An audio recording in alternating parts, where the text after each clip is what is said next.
കശുവണ്ടി കോർപ്പറേഷൻ അഴിമതി. വകുപ്പ് സെക്രട്ടറി കെ ബിജു IAS-നെതിരെ കടുത്ത കോടതിയലക്ഷ്യ നടപടിയിലേക്ക് ഹൈക്കോടതി. സർക്കാരിന് കനത്ത തിരിച്ചടി.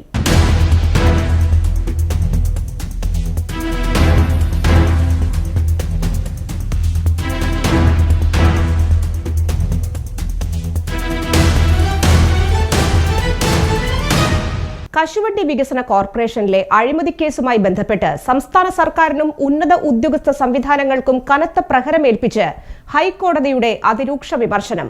കേസിൽ പ്രതികളെ സംരക്ഷിക്കുന്ന തരത്തിൽ നിലപാടെടുത്ത IAS ഉദ്യോഗസ്ഥൻ കെ ബിജു സർവീസിൽ തുടരാൻ അർഹനാണോ എന്ന് ജസ്റ്റിസ് എ ബദറുദ്ദീൻ പരസ്യമായി ആരാഞ്ഞു.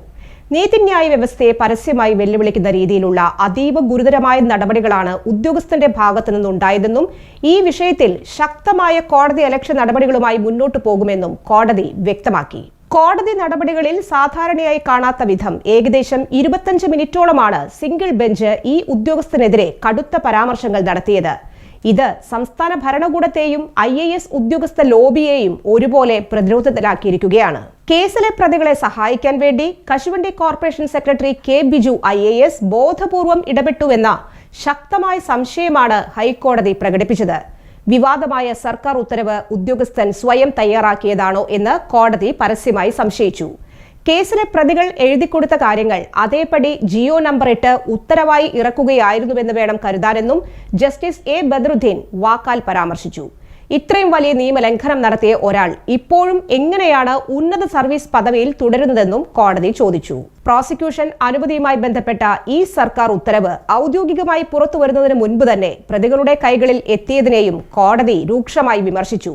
കേസിലെ മുഖ്യപ്രതിയായ INTUC സംസ്ഥാന അധ്യക്ഷൻ R ചന്ദ്രശേഖരൻ പത്രസമ്മേളനം നടത്തി ഈ ഉത്തരവിലെ കോടതിക്കെതിരെയുള്ള ഭാഗങ്ങൾ വായിച്ചത് അതീവ ഗൗരവമുള്ള കോടതിയലക്ഷ്യമാണ്. കോടതി നിർബന്ധിച്ചതിനാലാണ് കൃത്യമായി പരിശോധിക്കാൻ സമയം കിട്ടാതിരുന്നതെന്ന ബിജുവിന്റെ ആദ്യ വിശദീകരണത്തെ കോടതി പരിഹസിക്കുകയും ചെയ്തു. 5 ദിവസം മുൻപ് സമയം കിട്ടാതിരുന്ന ഉദ്യോഗസ്ഥന് കോടതി കടുത്ത നിലപാടിലേക്ക് നീങ്ങിയപ്പോൾ തിരുത്തിയ ഉത്തരവിറക്കാൻ എങ്ങനെയാണ് പെട്ടെന്ന് സമയം ലഭിച്ചതെന്ന ചോദ്യം ഉദ്യോഗസ്ഥന്റെ ഗൂഢലക്ഷ്യങ്ങളെ തുറന്നുകാട്ടുന്നതായിരുന്നു. വിവാദമായ ഭാഗങ്ങൾ ഒഴിവാക്കി സർക്കാർ പിന്നീട് പുതിയ ഉത്തരവ് ഇറക്കിയെങ്കിലും പഴയ ഉത്തരവ് കോടതിയെ മനഃപൂർവ്വം അധിക്ഷേപിക്കുന്നതിനും പ്രതികളെ രക്ഷിക്കുന്നതിനും വേണ്ടിയായിരുന്നുവെന്ന് കോടതി വിലയിരുത്തി. ഉദ്യോഗസ്ഥൻ നടത്തിയത് അതീവ ഗൗരവകരമായ തെറ്റാണെന്നും ഇതിൽ ഒരു തരത്തിലുള്ള വിട്ടുവീഴ്ചയോ കരുണയോ പ്രതീക്ഷിക്കേണ്ടതില്ലെന്നും ജസ്റ്റിസ് എ ബദറുദ്ദീൻ വ്യക്തമാക്കി. എന്നിരുന്നാലും ഈ വിഷയത്തിൽ മുഖ്യമന്ത്രിയോ വകുപ്പ് മന്ത്രിയോ അറിഞ്ഞുകൊണ്ട് ഇത്തരമൊരു പിശക് വരുത്തുമെന്ന് കരുതുന്നില്ലെന്ന് നിരീക്ഷിച്ച കോടതി IAS ഉദ്യോഗസ്ഥരുടെ തന്നിഷ്ടപ്രകാരമുള്ള നീക്കങ്ങളെയാണ് ലക്ഷ്യമിട്ടത്. കോടതിയെയും നിയമവ്യവസ്ഥയെയും മറികടന്ന് അഴിമതിക്കാരെ സംരക്ഷിക്കാൻ ബ്യൂറോക്രസി നടത്തുന്ന ശ്രമങ്ങൾക്ക് കടുത്ത തിരിച്ചടിയാണ് ഈ ഉത്തരവ്. വിഷയത്തിന്റെ ഗൗരവം കണക്കിലെടുത്ത് കെ ബിജു IAS-നോട് വരുന്ന വെള്ളിയാഴ്ച കോടതിയിൽ നേരിട്ട് ഹാജരാകാൻ ഹൈക്കോടതി കർശന നിർദ്ദേശം നൽകിയിട്ടുണ്ട്.